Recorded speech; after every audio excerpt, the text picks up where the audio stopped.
불황기의 현금 흐름은 이렇게 생각하시면 돼요. 들어올 거라고 생각되는 돈들은 잘 안 들어와. 근데 나갈 돈은 확실하게 나가. 그래서 이 불황기에는 더더욱이 현금 흐름 관리를 굉장히 보수적으로 해야 된다고 생각합니다. 우리가 핵심 사업에 집중한다고 하면 A, B, C 사업을 이렇게 영위하다가 핵심에 집중해야 되니까 A를 좀 더 열심히 하면 되겠다 이런 생각을 하잖아요. 핵심 사업에 집중한다는 건 그런 의미는 아니죠. 뭔가 하면 A만 하라는 거예요. B, C는 하지 마라. 불황기에 대규모의 자금을 광고비나 마케팅에 쓰지 않으면서도 하는 방법은 딱 하나죠. 오리와 깡이의 비즈니스 여행. 네, 오늘은 저희가 불황기의 스타트업 생존 전략에 대해서 함께 이야기를 나눠보려고 합니다. 불황기의 스타트업들은 어떻게 생존하고 생존을 넘어서 성장 동력을 유지할 수 있는 방법에 대해서 함께 알아보자 합니다.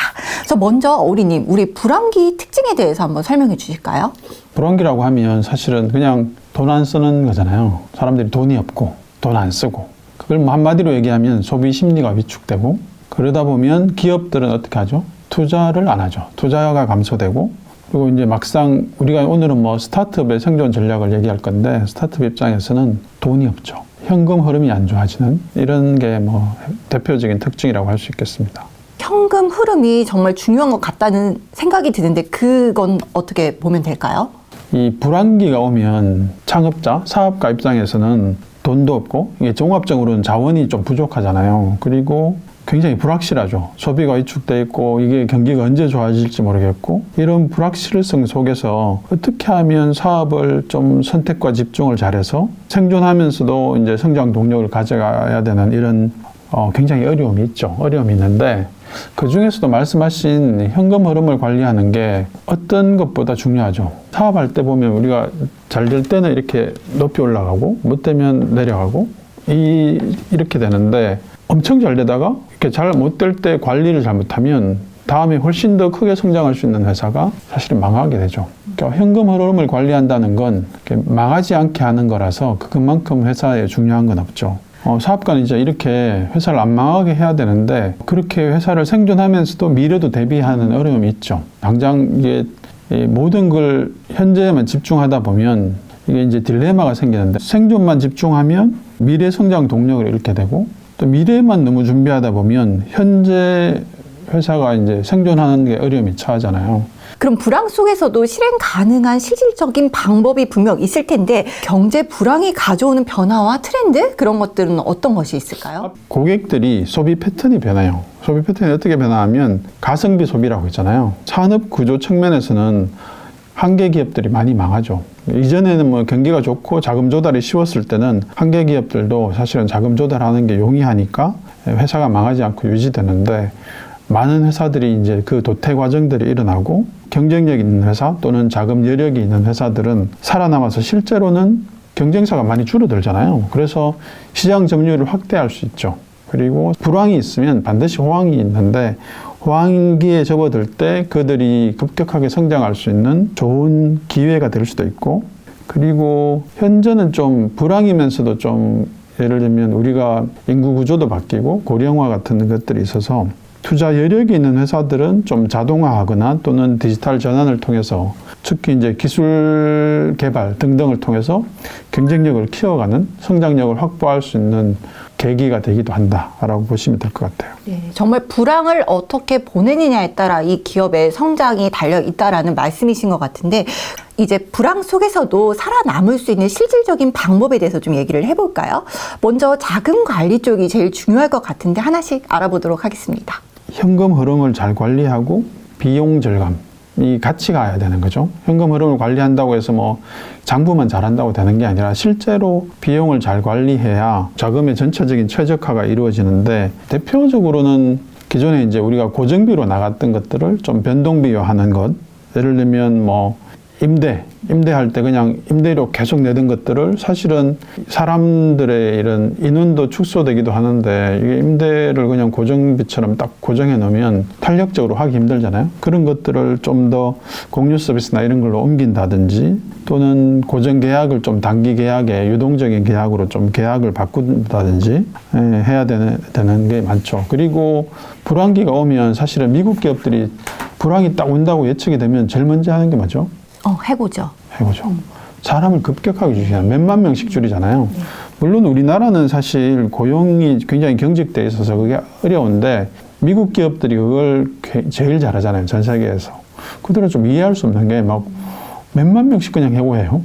그러고도 아무런 탈이 없는 것 같아요. 물론 그게 이제 시스템적으로 허용이 돼서 그런데 단기적으로는 고통을 겪지만 기업이 그렇게 함으로써 현금 흐름도 굉장히 좋아지고 투자 여력이 생기니까 그런 투자 여력을 가지고 미래를 준비할 수 있는 그런 투자를 할 수 있죠. 그러다 보니까 전 세계 기업들 중에 미국 기업들이 호황과 불황이 반복될 때마다 지속적으로 성장하고 더 경쟁력을 가져가는 걸 보면 우리도 사실은 좀 그런 걸 벤치마킹할 필요는 있다라고 생각 들고 개개인으로 보면 굉장히 좀 힘들고 아픈 시간이지만 기업을 경영하는 사람의 입장에서는 물론 뭐 개인들을 배려하긴 해야 되지만 기업이 살아남아야 개인들도 살아남으니까 구조조정이나 이런 걸 할 때 좀 더 과감하게 해야 된다.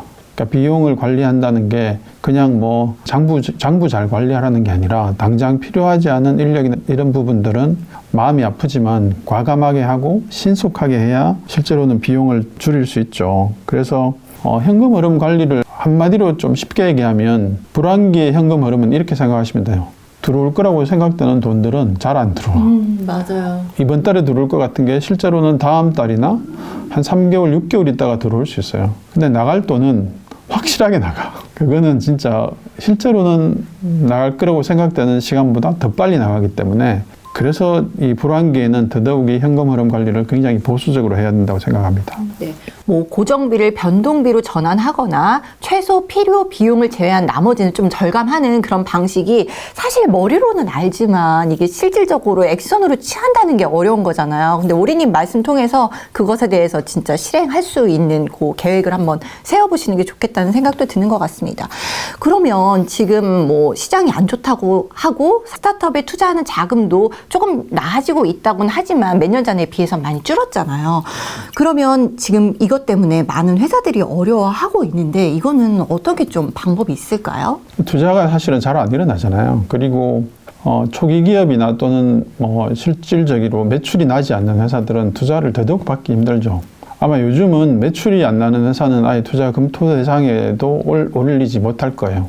왜냐면 투자사들도 사실은 뭐 자금 조달이 쉽지 않기 때문에 굉장히 제한된 작은 돈을 가지고 투자를 아주 실패가 안 나는 쪽으로 해야 되는 좀 부담들을 많이 안다 보니까 확실하게 검증이 되고 매출이 나지 않는 회사들은 투자를 잘 안 하죠. 그렇다 보면 그런 많은 굉장히 혁신적인 기업들이 자금 조달에 어려움이 있는데 너무 투자에만 매달리지 않는 것도 중요한 전략 중에 하나인 것 같아요. 우리가 원래 투자를 받는다는 건 투자 받는 돈을 우리가 뭐 공짜로 생각하잖아요. 근데 보통은 투자자들이 투자를 할 때 기대 수익이 연복리로 대략 최소 12%, 많으면 15% 정도를 기대한다고 하더라고요. 근데 우리가 대출 받으면 기업 대출이 뭐 보증보험을 끊거나 이러면 사실은 그렇게 높지 않잖아요. 4%, 5%대잖아요. 돈값으로 따지면 2.5배에서 3배쯤 비싼 돈이죠, 투자는. 그래서 어떻게 보면 대출이나 또는 보증을 통한 대출 또는 그 외에도 뭐 우리가 CB 같은 걸 발행한다거나 또는 우리나라가 좀 창업 생태계에서 굉장히 좋은 건 정부나 공공의 지원 프로그램들이 많잖아요. R&D 자금이나 이런 것들 또는 정부 지원 프로그램 이런 것들을 적극적으로 좀 더 열심히 찾아서 초기에 매출이 나지 않은 상황에서는 그런 것들을 잘 활용해서 회사를 영위하는 게 중요할 것 같습니다. 근데 말씀 주신 뭐 대출이나 정부 지원금이나 어느 정도 이 기업이 그래도 성과가 나야 이것도 가능한 일이잖아요. 그러면 아주 초기 기업이다. 그런 기업들은 좀 어떻게 대응할 수 있을까요? 그래도 뭐 우리나라가 굉장히 최근에는 좀 성장기 기업, 스케일업 프로그램 같은 좀 큰 회사들을 지원하는 프로그램도 많이 늘어나긴 했지만 여전히 초기에 시작한 기업들에게 지원되는 프로그램이 굉장히 많아요. 그걸 좀 더 열심히 찾아보시면 실제로 우리한테 맞는 프로그램들은 잘 활용하실 수 있을 겁니다. 네. 그럼 지금까지는 자금 조달 전략에 대해서 조금 알아봤고 불황기에 생존하기 위한 기업들의 사업 전략 방향 뭐가 있을까요? 보통 뭐 선택과 집중, 핵심 역량에 집중해라, 핵심 사업만 집중하라 뭐 이런 얘기를 많이 하잖아요. 근데 보통 이제 우리가 핵심 사업에 집중한다고 하면 우리가 기존에는 창업가들이 굉장히 다양한 아이디어들이 있으니까 A, B, C 사업을 이렇게 영위하다가 핵심에 집중해야 되니까 A를 좀 더 열심히 하면 되겠다 이런 생각을 하잖아요. 핵심 사업에 집중한다는 건 그런 의미는 아니죠. 뭔가 하면 A만 하라는 거예요. BC는 하지 마라 그냥. 과거에 좀 호황기 때는 자금이 좀 쉽게 수혈될 때는 BC를 이렇게 테스트해 보거나 하는 것들이 좀 그나마 여력이 있었다고 보면 지금은 그걸 아예 안 하는 게 좋고, 그래서 A, B, C를 평가해 보고 A와 B에 똑같은 자원을 투입했을 때 매출이 더 나는 쪽에 다 몰아야 되는 거죠. 그리고 BC에 들어가는 자원은 아예 제로로 만들고, 자원을 제로로 만든다는 건 거기에 들어가는 사람 또는 뭐 여러 가지 투자, 뭐 R&D를 한다거나 또는 제품 개발을 하는 활동들을 단기적으로는 다 그만두는 게 맞다. 그리고 A 하나에 모든 걸 집중하고, 그러다 보면 인원도 줄고 실제로 들어가는 비용들이 급격하게 줄어들면서 사실은 우리가 런웨이를 좀 더 길게 갈 수 있죠. 길게 가면 쫓겨서 막 우리가 막 3개월 후에 돈이 떨어지는 이런 상황이 되면 사실은 효과적인 의사결정을 하기 힘들죠. 그래서 최대한 우리의 생존 기간을 늘려서 좀 남은 여력들을 핵심 사업 하나에 집중하면 그게 성과가 나면서 이렇게 좀 더 효과적으로 굴러가게 되죠. 네, 보니까 기업들 같은 경우 사실 처음부터 여러 가지 사업을 동시에 하진 않았을 거잖아요. 처음엔 A만 하다가 또 잘 되고, 나 이것도 잘할 수 있어. 그러니까 B도 하고 C도 하고 이렇게 확장을 했을 텐데, 지금 같은 시대에는 다시 또 기본으로 돌아가라는 말씀이신 것 같아요. 네, 그런 부분에서 참 의미가 있는 것 같습니다. 그럼 다른 또 사업 전략이 있을까요? 불황기에 투자 여력도 부족하기 때문에 이전처럼 광고를 한다거나 또는 마케팅에 자원을 쏟기가 힘들죠. 그러면 이럴 때는 어떻게 해야 되냐. 사실은 그렇게 대규모의 자금을 광고비나 마케팅에 쓰지 않으면서도 하는 방법은 딱 하나죠. 뭔가 하면 고객을 팬덤화 시켜야 돼요. 이게 무슨 얘기인가 하면, 한 명의 정말 로얄티 있는 고객이 생기면 그 사람으로 인해서 다른 사람들이 들어오고 이렇게 입소문이 나면서 해야 되는데, 우리가 보통 고객을 정의할 때 저는 고객을 한마디로 정의하면 단골이거든요. 단골은 말하지 않아도 찾아오죠. 다음에도 오고 또 단골들은 어떻게 하냐면 친구도 데려오잖아요. 근데 이게 좀 더 강화되면 팬덤이 되는데, 그 팬덤을 만드는 건 한 명에 집중하는 거네요. 첫 번째 고객에 정말 잘하고, 그리고 두 번째 고객이면 첫 번째 고객처럼 두 번째 고객도 잘하고, 우리의 서비스를 완결적으로 고객에게 우리 핵심 가치를 전달하면 그게 팬덤이 되고, 그 팬덤들이 결국은 쌓이면 시간이 지날수록 점점점 강해지고, 그럴 때 사업하는 사람은 자신감이 생기죠. 성공할 수 있겠구나. 근데 이게 분산이 되면 그런 효과를 보기 힘들죠. 그래서 이렇게 어려울 때일수록 더 집중하고 고객 한 명 한 명에 집중하자. 그들을 팬덤으로 만들면 우리가 성공할 수 있다라고 생각합니다. 네. 팬덤을 확보해서 기업이 생존하고 그 힘으로 시장을 장악할 수 있겠군요. 네, 사실 처음에는 그 단골로 인해서 그 사업이 확장될 수는 있지만 그분 때문에 이 시장을 잃게 될 수도 있다는 생각이 드는 게, 처음에는 이분을 고객으로 확보하기 위해서 우리가 열심히 노력하다가 나중에 우리의 단골로 확보됐다라고 안전하게 또 생각하는 순간 안이하게 대처하잖아요. 그래서 그렇게 좀 흔들리지 않는 것도 중요할 것 같아요. 정말 중요한 지적이에요. 이게 대박집 사장님들을 보면 한결같다고 하잖아요. 장사가 잘 되든 못 되든 한결같고, 한결같은 서비스, 한결같은 품질을 제공하는데, 이게 뭔가 하면 사업에서 가장 중요한 게 사실 신뢰거든요. 이 사람은 회사가 사업이 잘 되든 못 되든, 예를 들면 사업하다가 내가 좀 어렵고 뭐 약속을 지키기 힘든 상황이 되면 그냥 이해해 주겠지. 오늘 주기로 했는데 대표님 오늘 100만 원 드리기로 했는데 한 3일만 미뤄주시면 안 돼요? 이런 얘기를 쉽게 하잖아요. 근데 듣는 사람 입장에서는 그게 반복이 되면 신뢰를 잃게 돼요. 저 사람은 자기가 말한 걸 지키지 않는구나. 또는 어제는 식당에 갔는데 밥 반찬이 3개 정도 항상 깔끔하게 나오다가 그다음부터는 최근에 채소값이 많이 올랐어요. 그래서 반찬을 하나 줄인다거나, 또는 기존의 품질보다 낮은 제품을 제공한다거나, 이게 스스로는 핑계가 되지만 그걸 서비스 받는 고객 입장에서는 저 사람은 자기 형편에 따라서 약속을 이렇게 어기는구나 라고 생각이 들면 그 신뢰가 안 생기죠. 그래서 이제 이렇게 어려울 때일수록 말씀하신 것처럼 그런 쉬운 유혹에 빠지지 말고 평소에 약속했던 걸 꼭 지키고, 그렇게 지키다 보면 이게 신뢰 네트워크가 생겨요. 저 친구는 어려워도 자기 말은 꼭 지켜. 이런 게 견고해지면 사업하는데 사실 진짜 어려울 때 그런 사람들이 도움을 주죠. 근데 당장 내가 좀 힘들고 어렵다고 그냥 내가 했던 약속들을 어기면 그런 사람들이 진짜 내가 어려울 때 얘기하면 저 친구는 말로만 저러고 약속을 잘 안 지켜. 내가 지금 도와주더라도 별로 안 지킬 거야 라는 생각이 들면 도와주지도 않을 거고, 고객들도 저 사람 형편에 따라서 반찬도 줄이고 나한테 약속했던 제품의 품질도 제대로 유지하지 않는다 라는 생각이 들면 떠나게 되죠. 이럴 때일수록 약속을 잘 지키는 그런 게 사업하는 데 더 중요한 것 같습니다. 네, 지금까지 저희가 불황 속의 스타트업 이제 자금 조달이나 사업 성장 방법에 대해서 이제 알아봤는데요. 올해님 마무리 한번 부탁드릴게요.